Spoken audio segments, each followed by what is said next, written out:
Hello everyone, welcome to our channel. In this video, I am going to solve a problem from HackerRank, and the problem name is dynamic array.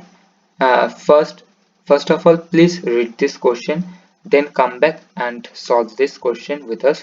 Okay, so in this question, we just have to complete a function, and the function name is dynamic array.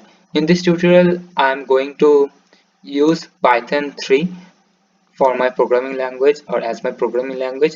You can use any other programming language. Just follow the steps in which I am following. Okay, just I will follow the steps and just follow my steps. Okay, so what we have to do, create. Okay, so the function will return a array of integers.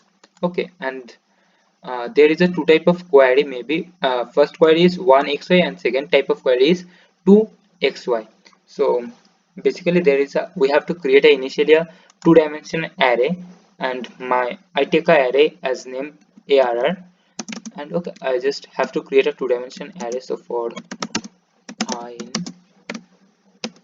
range n, then I have to iterate, and I need a array of integers array to return my answer. So I am declared an array as ans answer, and I have a variable which is called as last answer, and I have to initialize this with 0. Okay, so now I have to iterate over the queries. So I have to iterate, I will iterate through a for loop. Okay, so I have to write a for loop for I in queries. Okay, so now I have to unpack the values of xy and the type of query. So I take the type of query as t, and x and y equals to I. So this is a one type of unpacking statement. Okay, then I have to check. Okay, so if you read the question carefully, this first line is common for both of cases, so there is no need to take this line under the conditional statement. Okay, so I'm just computing the first line. So I take a temporary variable c and assign the value of my operation inside the c.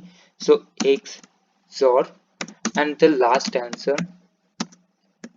modulo by n, and so size. Okay, another thing is important thing, I can do that. Okay, so there is a I need to take a size. Okay, so size, that means the size of the inner sequence. So I am taking it outside of my conditional statement. So okay, so size equals to len of error of c. Okay, so that's, and after that I have to check type of query. So if type of query, the query type is 1, then I have to just append the y to the sequence array. C dot append y, and if the type of query is second type, if the query is second type, the type of query is second, then we have to just change the value of last answer, change the last answer. Okay, so array c, and then what is this size, y modulo size, and we need to assign the value inside in the answer. So or append, we have to append the value of last answer, because the question is,